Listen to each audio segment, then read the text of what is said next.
সবজির বাজারের খবর জানাতে নীলফামারী থেকে এবার যোগ দিবেন সহকর্মী রায়হান সুবুক্তগিন। রায়হান, বাজারে সবজির দরদাম কেমন দেখছেন?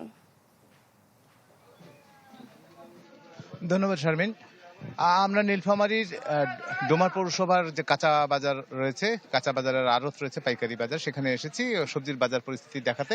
আমরা এখানে এসে যে জিনিসটা দেখলাম যে একমাত্র আলু ছাড়া অন্য সকল সবজির দাম কিন্তু কেজি প্রতি 4 থেকে 5 টাকা বা কোনোটা আরো একটু বেশি বেড়ে গেছে। এবং পাশাপাশি যদি বলতে হয় যে দামের ওঠানামা থাকলেও মরিচের ঝাঁজ থেকে কিন্তু রেহাই মিলছে না ভোক্তা সাধারণের।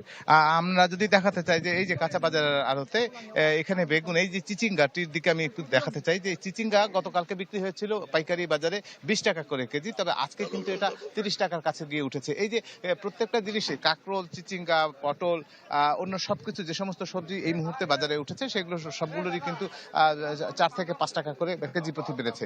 এর পাশাপাশি যদি আমরা কাঁচামরিচের কথা বলি, কাঁচামরিচের দর এই মুহূর্তে গত সপ্তাহে কিন্তু কাঁচামরিচ এখানে দর প্রায় 200 টাকা কেজি উঠেছিল, কিন্তু এই মুহূর্তে 200 টাকা না থাকলেও বিক্রি হচ্ছে প্রায় 100 টাকা করে কেজি পাইকারি দরে জায়গায় বিক্রি হচ্ছে। আর 90, একটু যদি মান ভেদে 90 টাকাও বিক্রি হচ্ছে কিছু কিছু।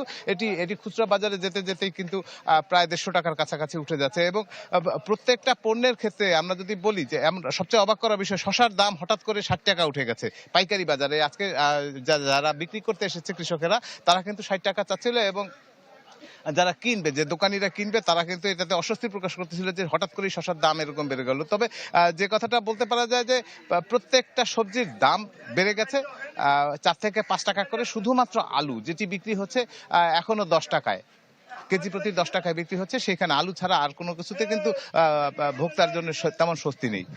শালীন, এই ছিল নীলফামারীর ডোমার কাঁচা বাজারের বাজার পরিস্থিতি। রায়হান, ধন্যবাদ আপনাকে।